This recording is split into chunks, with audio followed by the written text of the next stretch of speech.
जय हिंद दोस्तों, स्वागत है आपके चैनल पे। सबसे बड़ी खबर के साथ आपके सामने मौजूद जहां पर चलेंगे। सबसे पहले बड़ी अपडेट में आपको बताएंगे दोस्तों, लोगों के काम धंधे को चौपट करके क्या नरेंद्र मोदी के रोड शो कराए जा रहे हैं, बताएंगे आपको। पीक आवर में प्रधानमंत्री मोदी के रोड शो कराए जाने को लेकर कांग्रेस पार्टी पहुंची है इलेक्शन कमीशन ऑफ इंडिया, बताएंगे क्या है पूरा मामला। इसी के साथ में भारतीय जनता पार्टी के सांसद वरुण गांधी एक बार फिर से भाजपा पर निशाना साधते दिखाई दिए, बताएंगे क्या कुछ कहा है उन्होंने दोस्तों। और वर्ल्ड कप के फाइनल में प्रधानमंत्री मोदी के पहुंचने के बाद भारत की हार को लेकर राहुल गांधी ने ऑफिशियल बयान देते हुए प्रधानमंत्री मोदी को पनौती बताया है, बताएंगे और भी क्या कुछ कहा है दोस्तों उन्होंने। और तेलंगाना के अंदर एक तरफा चुनाव जीत रही है कांग्रेस पार्टी। जैसे ही ये दावा सामने आया है उसके बाद अचानक से प्रशांत किशोर को फोन करके मुख्यमंत्री प्रचार के नए तरीके ढूंढ रहे हैं दोस्तों, बताएंगे इसके बारे में पूरी अपडेट एक एक करके चलेंगे सभी बड़ी खबरों तो। लेकिन उससे पहले अगर आप भी मानते हैं कि राजस्थान के अंदर जानबूझकर प्रधानमंत्री मोदी की रैली उस समय कराई जा रही है जब मार्केट में भीड़ होती है और दुकानों में हलचले होती है ताकि भीड़ दिखाई दे, अगर आप भी कांग्रेस पार्टी की इस मांग का समर्थन करते हैं तो इस वीडियो को लाइक करके लाल बटन दबाकर चैनल को सब्सक्राइब करके बेल आइकन दबाकर कमेंट बॉक्स में जय हिंद जय भारत जरूर लिखेगा। चलते हैं सबसे पहले और बड़ी अपडेट की तरफ, जहां पर कांग्रेस पार्टी की ओर से लिखे गए लेटर में कहा गया है कि जानबूझ के आम जन यानी लोगों को परेशान किया जा रहा है। प्रधानमंत्री मोदी का रोड शो उन इलाकों में कराया जाता है जहां पर मार्केट खुले रहते हैं और पीक आवर रहता है जहां पर लोग मार्केट करने के लिए निकलते हैं। दरअसल दोस्तों इसमें कहा गया है कि प्रधानमंत्री मोदी का एक रोड शो किया गया जो संगेरी गेट से लेकर बापू बाजार, नेहरू बाजार, किशनपोल बाजार, छोटी चौपड़ के साथ साथ त्रिपोलिया बाजार, बड़ी चौपड़ के साथ साथ जोहारी बाजार और तमाम उन बाजारों से गुजरा है जहां पर भारी संख्या में लोग शाम को निकलकर सामने आते हैं और मार्केटिंग करते हैं। इसके बाद कांग्रेस पार्टी ने रेगुलेशन 10.5.8 की बात कही है जिसमें स्पष्ट तौर पर लिखा है कि रोड शो इलेक्शन के दौरान उन इलाकों से ही निकल पाएंगे जहां पर या तो छुट्टी हो या फिर नॉन पीक आवर हो, यानी लोग ज्यादा चहलकदमी ना करते हो, इन इलाकों से ही निकाला जा सकता है और बिना हाईकोर्ट के परमिशन के भी कोई रोड शो नहीं निकल सकता है। इसके साथ में और भी जानकारी दी गई है दोस्तों, पूरे नियम कानून बताते हुए पूछा गया है कि भाजपा क्यों बिजी इलाकों के अंदर रोड शो करा रही है, क्या भाजपा भीड़ दिखाने के लिए ये प्रयास कर रही है और लोगों को परेशानी इसी कारण हो रही है। आप लोग कमेंट बॉक्स में लिखकर जरूर बताएगा दोस्तों, क्या भाजपा के लोगों पर नियम लागू नहीं होता, ये सबसे बड़ा सवाल है। और क्या प्रधानमंत्री मोदी के रोड शो पर रोक लगेगी, ये सबसे बड़ा सवाल है दोस्तों। साथ साथ बीजेपी के सांसद वरुण गांधी ने सरकार पर एक बार फिर से निशाना साधा है। वरुण गांधी अपनी ही सरकार पर निशाना साधते हुए कहते हुए दिखाई दिए कि जो लोग लोन नहीं जमा कर पाएंगे उनकी संपत्ति को कुर्क किया जाएगा, उनकी संपत्ति को नीलाम किया जाएगा। अब मैं पूछना चाहता हूं कि इसका इलाज क्या है, केवल नारे। वरुण गांधी ने आगे कहा कि जय श्री राम, भारत माता की जय, इससे हो जाएगा काम क्या। उन्होंने आगे कहा कि मैं भारत माता को अपनी मां मानता हूं, मैं हनुमान जी को भक्त मानता हूं, भगवान राम को अपना इष्ट मानता हूं। बीजेपी सांसद ने कहा कि लेकिन मैं आपसे एक बात पूछना चाहता हूं, आज जो बुनियादी सुविधाएं हैं उससे हर व्यक्ति ग्रसित है। उन्होंने कहा कि क्या उसका हल नारों से होगा या फिर नीतिगत सुधार से होगा। इसके बाद उन्होंने तंज कसते हुए कहा कि तेरी मोहब्बत में हो गए फना, मांगी थी नौकरी मिला आटा दाल और चना। दोस्तों अगर आप वरुण गांधी और राहुल गांधी के बयानों को एक साथ पढ़ने की कोशिश करेंगे और उसमें से मतलब निकालने का प्रयास करेंगे तो आपको स्पष्ट तौर पर समझ में आएगा कि दोनों नेता कांग्रेस पार्टी की मूल विचारधारा के इर्द गिर्द बयान दे रहे हैं। यानी एक और राहुल गांधी भारत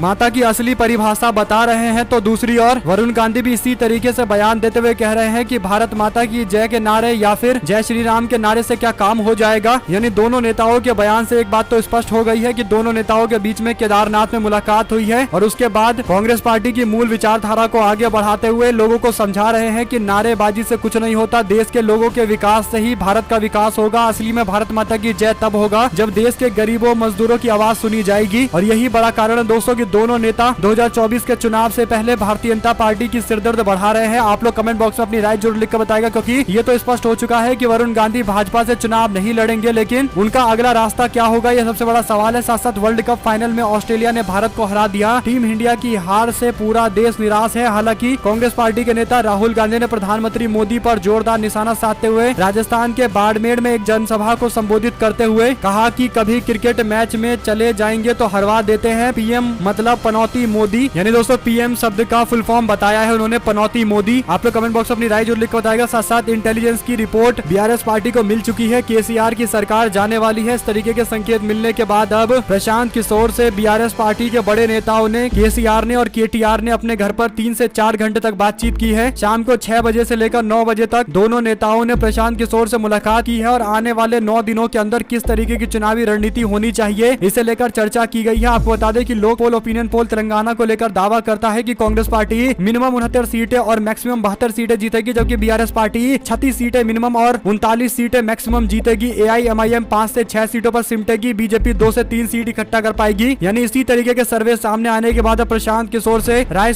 मछलीमारी की जा रही है। पूछा जा रहा है कि चुनाव में अगले 9 दिनों तक किन मुद्दों पर कैंपेन किया जाना चाहिए। प्रशांत किशोर बीजेपी के हाई कमान के भी टच में है दोस्तों, और 2024 के चुनाव को लेकर माना जा रहा है कि प्रशांत किशोर बीजेपी के लिए कैंपेन करेंगे। और ऐसे में अब बीआरएस पार्टी के नेताओं के द्वारा प्रशांत किशोर से मुलाकात को लेकर कई सारे सवाल खड़े होते हैं कि क्या तेलंगाना में केसीआर और केटीआर मान चुके हैं कि उनकी सरकार जा रही है। सासा शराब घोटाले में दिल्ली के पूर्व डिप्टी सीएम मनीष सिसोदिया की न्यायिक हिरासत को 11 दिसंबर तक के लिए बढ़ा दिया गया है। दिल्ली के राउज एवेन्यू कोर्ट ने मंगलवार को ईडी के द्वारा दर्ज मनी लॉन्ड्रिंग मामले में सुनवाई की है। कोर्ट ने जांच एजेंसी को सभी डॉक्यूमेंट्स जमा करने का निर्देश दिया है। कोर्ट ने कहा कि ईडी की ओर से आरोपियों को कुछ दस्तावेज पेश करने अभी बाकी है। इसके लिए कोर्ट ने ईडी को 24 नवंबर तक का समय दिया है। इसी दिन अगली सुनवाई होगी। कोर्ट ने वकीलों से नाराजगी जताते हुए कहा कि सीआरपीसी की धारा 207 का पालन किया जाना चाहिए, जिससे जल्द से जल्द ट्रायल शुरू किया जा सके। आम आदमी पार्टी के नेता सिसोदिया पर दिल्ली शराब नीति में भ्रष्टाचार और मनी लॉन्ड्रिंग का आरोप है। सिसोदिया को इसी साल 26 फरवरी को गिरफ्तार किया गया था। 269 दिन से जेल में बंद सिसोदिया लोअर कोर्ट से लेकर सुप्रीम कोर्ट तक जमानत याचिका दायर कर रहे हैं, लेकिन किसी अदालत से उनको फायदा नहीं मिल पा रहा है। साथ सुप्रीम कोर्ट बोला, कहा किसानों को विलेन बनाना बंद करिए। प्रदूषण को लेकर पंजाब दिल्ली सरकार दोनों को फटकार लगाई गई है। सुप्रीम कोर्ट ने मंगलवार को दिल्ली प्रदूषण मामले को लेकर सुनवाई के दौरान दिल्ली और पंजाब सरकार से पूछा कि प्रदूषण की समस्या को रोकने के लिए क्या कदम उठाए जा रहे हैं। इसके लिए सुप्रीम कोर्ट ने पंजाब के किसानों के साथ हमदर्दी दिखाई है। कोर्ट ने कहा कि पराली जलाने वाले किसानों को विलन बना दिया जा रहा है। पंजाब सरकार को उन्हें पराली जलाने से रोकने के लिए सहायता राशि देनी चाहिए थी। कोर्ट ने दिल्ली और पंजाब सरकार को फटकार लगाने के बाद उत्तर प्रदेश सरकार को भी जमकर फटकार लगाई है। साथ दोस्तों, कमलनाथ की जीत पर 10 लाख का शर्त। पीसीसी चीफ हारे तो 10 लाख देंगे बिजली कंपनी के ठेकेदार, और बंटी हारे तो 1 लाख रुपए मिलेंगे। मध्य प्रदेश के छिंदवाड़ा विधानसभा सीट से कांग्रेस पार्टी प्रत्याशी कमलनाथ और बीजेपी के प्रत्याशी विवेक बंटी साहू की हार जीत पर 10 लाख रुपए की शर्त लगी है। यह शर्त 18 नवंबर को कांग्रेस से जुड़े ठेकेदार और उनके दोस्त के बीच में एक लेटर पैड पर लगा है, जिसमें राजस्व का टिकट भी लगाया गया है। बिजली कंपनी के ठेकेदार प्रकाश साहू के लेटर पैड पर लिखा हुआ है कि अगर कमलनाथ हारते हैं तो वे 10 लाख रुपए राम मोहन साहू को देंगे। अगर विवेक बंटी साहू हारते हैं तो राम मोहन साहू उन्हें 1 लाख रुपए देंगे। लेटर पैड पर दोनों ने साइन किए हुए हैं। 3 गवाहों के सिग्नेचर भी हैं। मध्य प्रदेश विधानसभा चुनाव के लिए 17 नवंबर को वोटिंग होने वाली है। नतीजे 3 दिसंबर को आने वाले हैं। ऐसे में दोस्तों, जीत हार के दावे से नौबत शर्त तक आकर पहुंच गई है। गवाहों के साइन भी कराए गए हैं। कुल मिलाकर बीजेपी उम्मीदवार के जीत का दावा कर रहे राम मोहन साहू को लगता है कि इस बार खेल पलटने वाला है और कमलनाथ हारने वाले हैं। हालांकि कमलनाथ अपनी लोकसभा की सीट नहीं हारते तो विधानसभा की सीट क्या ही हारेंगे। कमेंट बॉक्स में आप लोग अपनी राय जरूर लिखकर बताइएगा दोस्तों कि 10 लाख का नुकसान होगा या फिर 1 लाख का नुकसान होगा, यानी भाजपा पर पैसा लगाने वाले को नुकसान होगा या कांग्रेस पार्टी पर पैसा लगाने वाले को नुकसान होगा। साथ साथ मोदी जी स्टेडियम में जय शाह के साथ बैठे थे और आज हमें परिवारवाद पर ज्ञान दे रहे हैं। पवन खेड़ा राजस्थान के अंदर कांग्रेस पार्टी के मीडिया की जिम्मेदारी संभाल रहे हैं और इस दौरान उन्होंने प्रधानमंत्री मोदी के द्वारा परिवारवाद को लेकर की जा रही बड़ी बड़ी बातों पर निशाना साधते हुए कहा कि प्रधानमंत्री मोदी एक दिन पहले ही स्टेडियम में जय शाह के साथ बैठे हुए थे और आज हमको ज्ञान दे रहे हैं वही परिवारवाद पर। साथ दोस्तों, क्या ऐसे एथलीट्स और खिलाड़ियों से दुश्मनी निकाली जा रही है जिन लोगों ने पहलवानों के आंदोलन के दौरान भारत के पहलवानों को सपोर्ट किया था और बीजेपी सांसद के खिलाफ कार्रवाई की मांग की थी। दरअसल नीरज चोपड़ा को लेकर एक बड़ी अपडेट ये है कि वो भारत और ऑस्ट्रेलिया के बीच में हुए फाइनल में अहमदाबाद के स्टेडियम में मौजूद थे, लेकिन एक बार भी उनको स्क्रीन पर नहीं दिखाया गया। इसके बाद सवाल खड़े हो रहे हैं। सूर्य प्रताप सिंह ने तस्वीरें शेयर करते हुए लिखा कि ये देश के असली हीरो नीरज चोपड़ा है जो वर्ल्ड कप फाइनल में मौजूद थे, लेकिन किसी गोदी मीडिया ने एक बार इनको नहीं दिखाया। तमाम बॉलीवुड के हीरो, नेताओं, उद्योगपतियों को बार बार दिखाया गया। कारण ये था कि इन्होंने पहलवानों के यौन शोषण पर आवाज उठाई थी। पाकिस्तानी सहयोगी अरशद नदीम से अच्छे संबंध की बात कही थी। ये फोटो भी नीरज चोपड़ा ने स्वयं ही खींची है, किसी फैन ने ली है। अपने पैसे से टिकट लिया, पीछे की सीट पर बैठे, कोई वीआईपी पास नहीं मिला। बीसीसीआई की प्राथमिकता में न कपिल देव है, न धोनी है और न देश के सबसे बड़े एथलीट नीरज चोपड़ा है। कमेंट बॉक्स में आप लोग अपनी राय जरूर लिख कर बताइएगा दोस्तों, क्या देश के इतने बड़े सम्मानित एथलीट जिन्होंने भारत को हमेशा से अपनी मेहनत के दम पर गर्व फील कराया है, चाहे ओलंपिक हो या फिर कॉमनवेल्थ गेम हो या फिर एशियन गेम हो, हर जगह वो मेडल लेकर आए हैं और भारत को उन्होंने अंतर्राष्ट्रीय स्तर पर और प्रसिद्धि दिलाई है। दुनिया जानने लगी है कि भारत के एथलीट्स भी अब गोल्ड मेडल जीतते हैं, जो अमूमन पहले कभी नहीं होता था। बमुश्किल कोई एथलीट जीत पाता था, लेकिन अब लगातार नीरज चोपड़ा ऐसा कर रहे हैं, अपनी मेहनत से ऐसा कर पा रहे हैं। लेकिन शायद उन्होंने जो पॉलिटिकल स्टैंड लिया था अपने एथलीटों के द्वारा, यानी पहलवानों के प्रदर्शन को लेकर जो उन्होंने समर्थन किया था और न्याय की मांग की थी, क्या इसी कारण उनको अलग थलग किया जा रहा है? आप लोग कमेंट बॉक्स में अपनी राय जरूर लिखकर बताइएगा दोस्तों। साथ साथ बिहार के राज्यपाल राजेंद्र आर्लेकर ने नई आरक्षण नीति को मंजूरी दे दी है। राज्यपाल के स्तर से मंजूरी मिलने के बाद गैजेट में जानकारी प्रकाशित कर दी गई है। अगर रोका जाता तो आप लोग जानते हैं कि बिहार के अंदर आरक्षण का ये बड़ा मुद्दा बन जाता, क्योंकि आरक्षण की लिमिट अब बिहार में 75% कर दी गई है। इसके लिए बिल लेकर आया गया था और बिल पास होने के बाद राज्यपाल ने मंजूरी देकर औपचारिकता भी खत्म कर दी है, यानी लीगल तौर पर 75% आरक्षण हो चुका है। साथ साथ कांग्रेस पार्टी ने प्रधानमंत्री मोदी पर तंज कसते हुए कहा कि which is the best word to describe prime minister Modi. Question पूछा गया है, इसमें लिखा गया कि क्वेश्चन ऑफ द डिके, यानी इस पूरे दशक का ये सवाल है कि प्रधानमंत्री मोदी को कौन से एक शब्द से डिस्क्राइब किया जा सकता है, जुमलेबाज, डरपोक, राजा, पनौती या फिर ऑल ऑफ द अबव। आप लोग कमेंट बॉक्स में अपनी राय जरूर लिखकर बताइएगा। दोस्तों हमारे साथ लगातार जुड़े रहने के लिए सभी दोस्तों, भाइयों, बहनों, मित्रों का बहुत बहुत धन्यवाद। देख रहे थे आपका अपना चैनल जय हिंद, जय भारत, वंदे मातरम।